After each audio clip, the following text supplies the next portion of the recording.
అంటే నేను చిన్న ఉన్నప్పుడు ఒక పావురంని పెంచుకుంటుండే. ఇది నా పావురం, ఇది నా పావురం అని చెప్పి రోజుకు ఒక 10 సార్లైనా అంటుండే నేను. అయితే మా నాన్న ఉండి, అరే దీన్ని ఎప్పుడు పంజరంలోనే ఎందుకు ఉంచుతావురా అని అడిగాడు. నాన్న ఇది పంజరంలోనే ఉంటది, బయటకు రాదు, ఒకవేళ బయటకు వస్తే ఎగిరిపోతుంది అని నేను చెప్పిన. ఇది నీ పావురం ఎట్లా అయిందిరా అని మా నాన్న అడిగాను. నాకేం చెప్పాలో తెలియక, ఇప్పుడు ఏం చేద్దాం డాడీ అన్న. చలో బయటికి తీయన్నాడు. నేను ఇట్లా బయటికి తీస్తున్నా, తీయంగానే ఎగిరిపోయింది.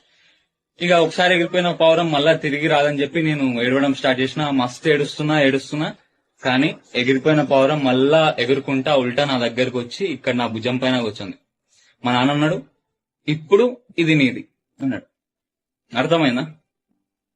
మీరు కూడా మీది అని ఏదైనా అనుకున్నారనుకో, దాన్ని ఒకసారి వదిలేసి చూడండి.